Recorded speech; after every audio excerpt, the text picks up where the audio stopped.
సహజ వనరులైన భూములు, గనులు, అటవీ వనరులపై ముఖ్యమంత్రి చంద్రబాబు ఇవాళ శ్వేతపత్రం విడుదల చేయనున్నారు. ఈ సందర్భంగా సీఎంకు సమర్పించేందుకు గనుల శాఖ నివేదికను తయారు చేసింది. అందులో అనేక కీలకమైన అంశాలను పొందుపరిచింది.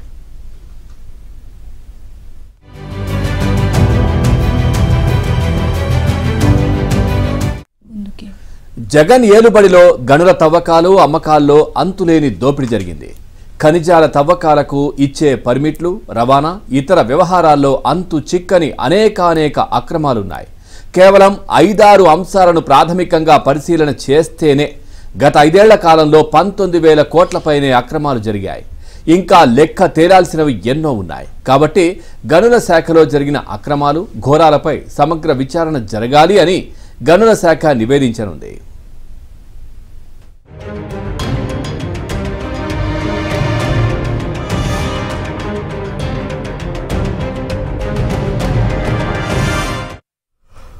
చంద్రబాబు వద్ద జరిగే సమావేశంలో జగన్ హయాం నాటి అక్రమాలను నిగ్గు తేల్చడానికి సమగ్ర విచారణ చేయించాలని గనుల శాఖ ప్రధాన డిమాండ్గా ఉంచనుంది.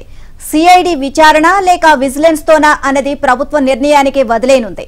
విచారణ మాత్రం జరిగి తీరాలని, అప్పుడే అసలైన అక్రమాలు, ఘోరాలు బయటకు వస్తాయని ఆ శాఖ సీఎంను కోరనుంది.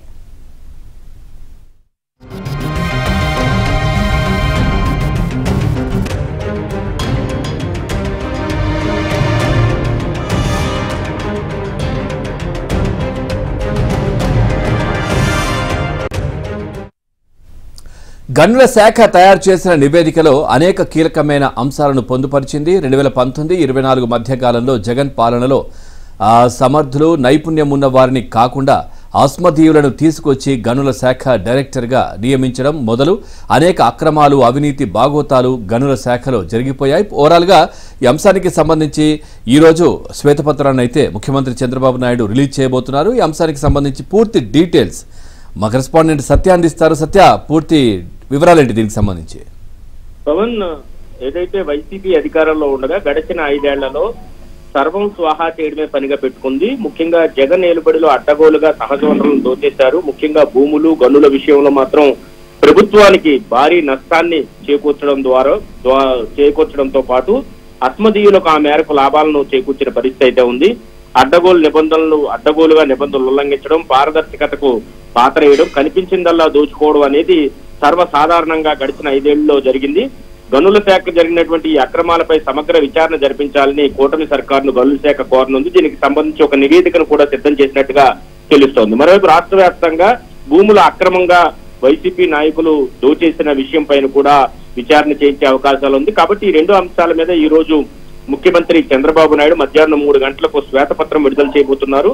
ఈ శ్వేతపత్రంలో ప్రధానంగా గనుల శాఖ అక్రమాలే 19,000 కోట్ల రూపాయలు ఉన్నాయనే విషయాన్ని స్పష్టం చేయబోతున్నారు. కేవలం 5-6 అంశాల్లోని నష్టం మొత్తం కూడా జరిగినట్టుగా మనకు తెలుస్తోంది. సహజ వనరులైనటువంటి భూములు, గనులు, అటవీ వనరుల పైన ముఖ్యమంత్రి చంద్రబాబు ఈ రోజు శ్వేతపత్రం విడుదల చేయని నేపథ్యంలో ఈ అవకతవకల అన్ని విషయాలను కూడా ఆయన బహిర్గతం చేసే అవకాశం ఉంది. జగన్ ఏలుబడిలో గనుల తవ్వకాలు, అమ్మకాలు, అంతులేని దోపిడీ ఏ విధంగా జరిగింది, ఖనిజాల తవ్వకాలను ఇచ్చే పర్మిట్ల కాడి నుంచి రవాణా, ఇతర వ్యవహారాల్లో అంతు చిక్కని అనేక అక్రమాలు ఏ విధంగా వెలుగు చూశాయి, కేవలం 5-6 అంశాల్లోనే ప్రాథమికంగా పరిశీలన చేస్తేనే 19,000 కోట్ల రూపాయల అక్రమాలు జరిగినట్టుగా తేలిన పరిస్థితి అయితే ఉంది.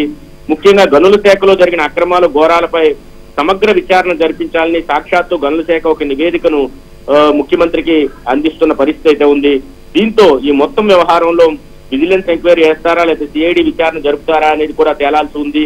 ఈ రోజు మొత్తం ఈ అంశాలన్నిటిపైన కూడా ముఖ్యమంత్రి శ్వేతపత్రం విడుదల చేయబోతున్నారు.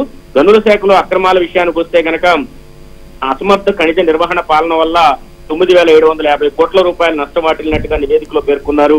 ఉచిత ఇసుకను రద్దు చేసి అడ్డగోలు దందా కింద 6,940 కోట్లు, ఇసుక కాంట్రాక్టర్లు చెల్లించాల్సిన బకాయిలు 1,167 కోట్లు, మినరల్ పర్మిట్ల కింద 1000 కోట్లు, కేనరేజ్ కాంట్రాక్టులు చెల్లించాల్సిన 280 కోట్లు వెరసి 19,137 కోట్లు గనుల్లోనే ప్రభుత్వానికి నష్టం కలిగే విధంగా వ్యవహరించారనేది తేటతెల్లమవుతోంది. అటు సుప్రీంకోర్టు, హైకోర్టు, గ్రీన్ ట్రిబ్యునల్ ఇచ్చినటువంటి ఆదేశాలను కూడా పక్కన పెట్టి ఇష్టానుసారంగా రాష్ట్రంలో గనులు దోచేయడంతో మరోవైపు పర్యావరణానికి కూడా తీరని నష్టం వాటిల్లిందనే అభిప్రాయం ఉంది. వీటన్నిటిని కూడా ఈ రోజు శ్వేతపత్రంలో ముఖ్యమంత్రి చంద్రబాబు నాయుడు వెలుగులోకి తీసుకురానున్నారు.